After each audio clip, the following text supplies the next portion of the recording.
Welcome, Blue Team, huh? Hello. Yeah. So I'm gonna teach you guys to make steak Oscar. Original steak Oscar is, something, they ate in the late 1890s by the King of Scotland, King Oscar II, something. There's some lore attached to it. But what it generally is a beautifully cooked filet, right? Topped with lump crab meat, right? Draped in a Béarnaise sauce, which is an emulsified butter sauce, which is the combination of literally egg yolks and melted butter. Then with a side of asparagus to boot, okay? A little freshness. So we're gonna reverse sear this steak in the 250-degree oven. Fresh ground pepper, which we're gonna take our spice grinder. Doesn't take much. We're gonna go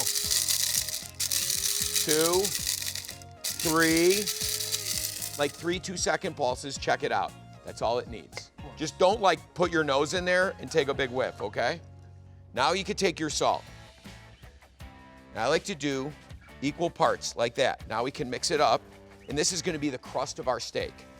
So what we wanna do is find the centerpiece. It's gonna make you 2 steaks. Slide that knife, right? And not hacking, dragging your knife through so you have 2 even cuts like that. Fillets. Now, watch this, so easy. Boom. 1. Wow. 2. What do you think? We should do the rim around there? Yeah. Yeah. You're darn right Yes. we Yeah, should. definitely. This is a lot of beef. This is high beef, I like to call. Super high beef. Right? So you got a lot of interior there that's not being touched by seasoning. So you want to make sure you create this beautiful crust right on there. Wire rack sheet pan. Crusted into the oven. We got,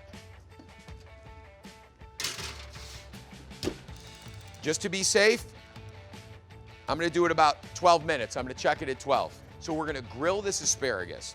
Let's heat up our grill pan. And we wanna go almost to the high, medium high. So we're going for a medium high on that. This part right here where it's pale, it starts to get a little purple, it's woody, it's fibrous. So how do you know where to trim it? Well, you could see where it starts, or a natural way is to kind of hold this right where you kind of, not in the dead center, and that totally on the end, and see where it snaps, Yeah.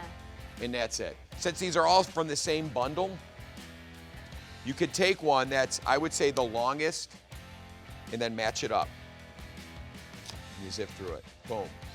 Now, I like to toss this with just a couple flavoring things, salt, pepper, olive oil. Just a little bit.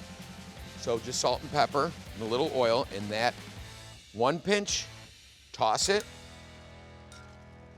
All right, because it all landed on the top, so you toss it 2 pinches.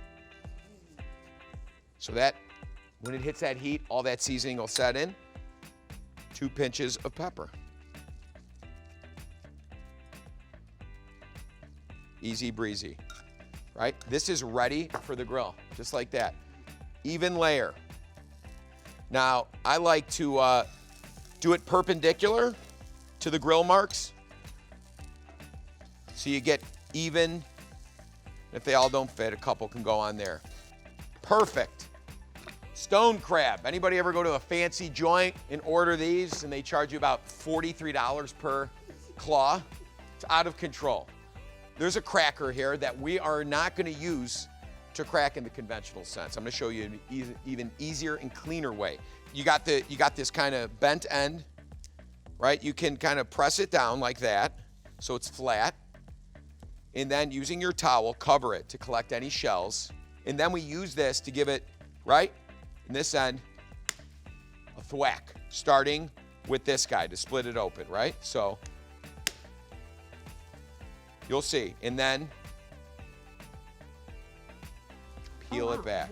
All right? Wow. So we're clean here, right? We're gonna pull that out in a second. You can put it here. You'll feel it, right? Well, you can see these shards. Listen, my uncle's my dentist, my Uncle Dave, right? He don't charge me. If I crack a tooth on it's so brutal on one of these, he's gonna charge me, okay?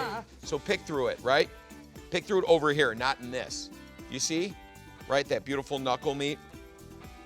Now you're gonna see that, which reminds us, how we looking here? All right, so these guys are a little hotter, Starting a little. Like that's looking good. It's getting there. Let's go check, right? So we're aiming for what? 115.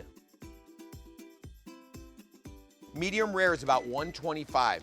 When we reverse sear, you want to aim for 10 degrees under of your goal temperature. Let's do 5 minutes. Right next to that, let's flip our asparagus. Beautiful. Another minute. Let's get back to our crab meat. Extract the meat out of there. And you got this tendon in there. Look at that. Yum. You don't want, no, that's not yum. That's no, like the meat. Oh, thank you. We're good on this. I can already tell. Did you feel it? Did you feel we needed to get to attend to it? Well, I feel like it started less, sizzling a little less because Right. the oil had kind of come off. The oil, and we're Got cooking, we're quieter. dehydrating it, right? It's all coming out. We got this little saucepan. So this is the next thing we're gonna heat up, right? As low as it can go. Let's check our deal, guys. I'm feeling it. We're getting close. We gotta be in the 100 mark. But that's why we're doing this slow. We're cooking the steak, and when we sear it, it's gonna take a minute aside.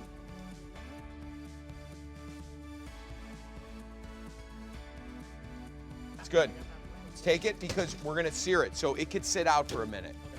How long was that? Anybody doing the math? What, 20? About 20 minutes, 25 minutes, something like that. You're gonna take a stick and a half of butter. While the wrapper's on, cut it in half.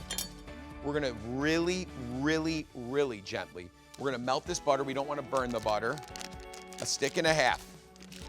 This is much like an onion, right? But inside there's 2 segments. So what I like to do is kind of use my thumb and open it up like that.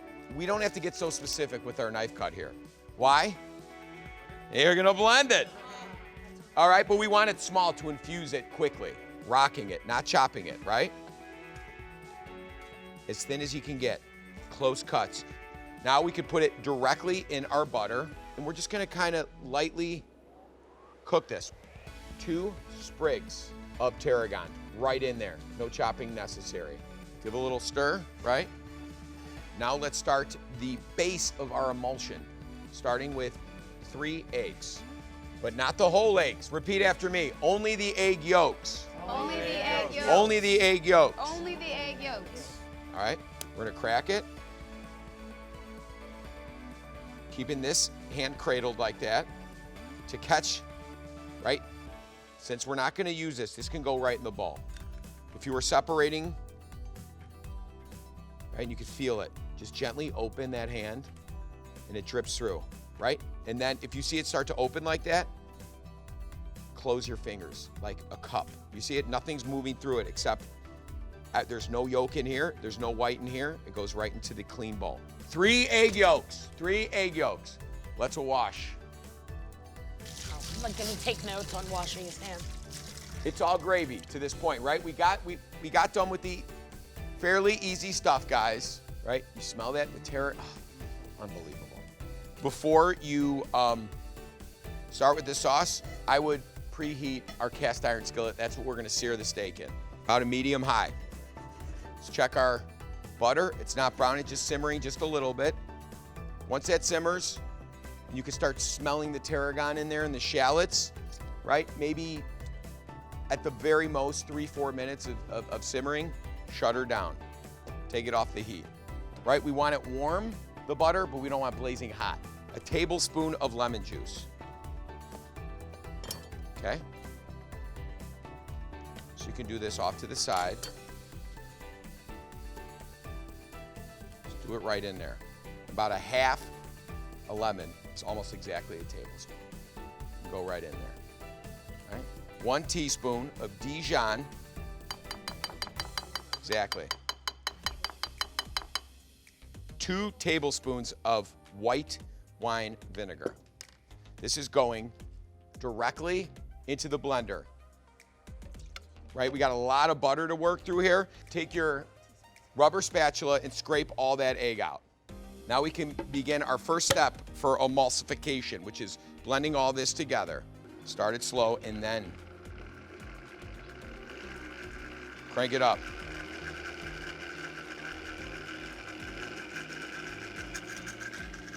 Now you're gonna take your butter We're gonna take the stalks out.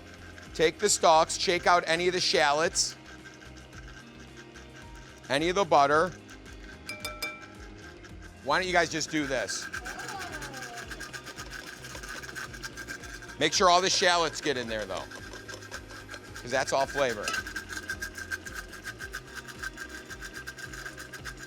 Now crank it up.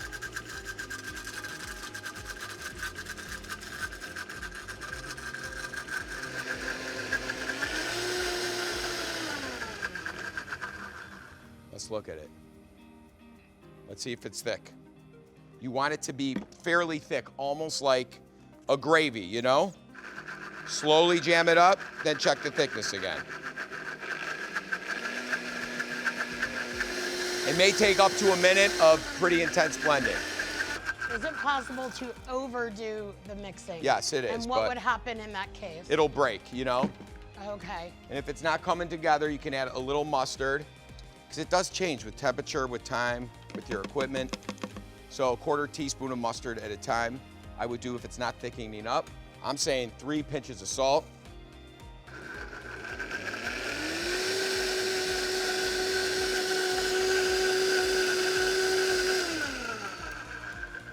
Let's make sure that this pan is screaming hot, because we already cooked it. We just want to take it another 10 degrees. You can see it smoking.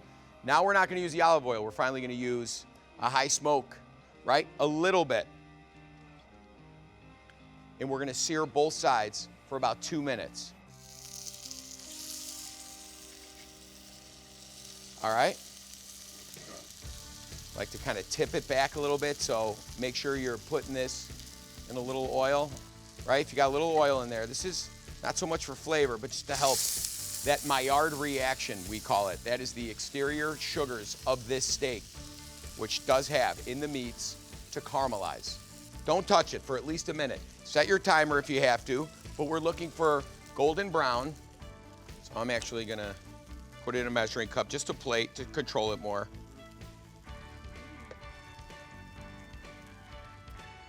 All right, let's see what this looks like.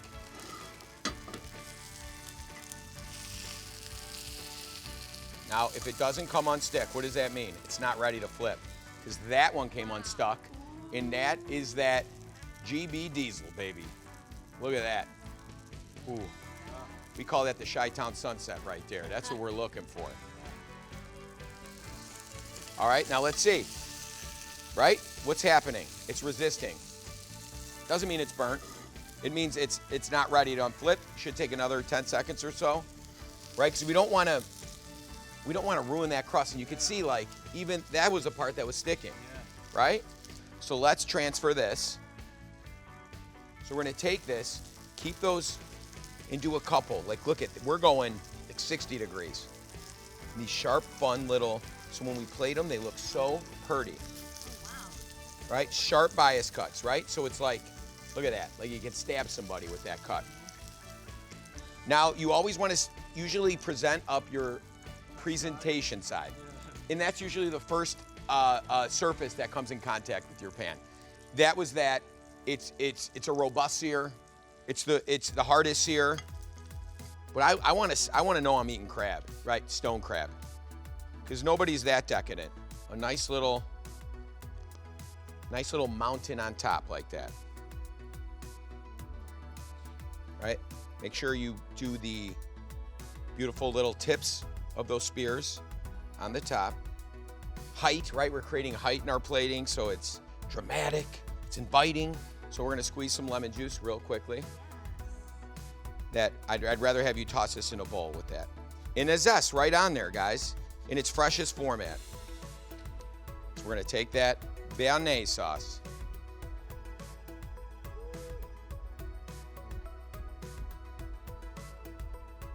And then just a little bit that way.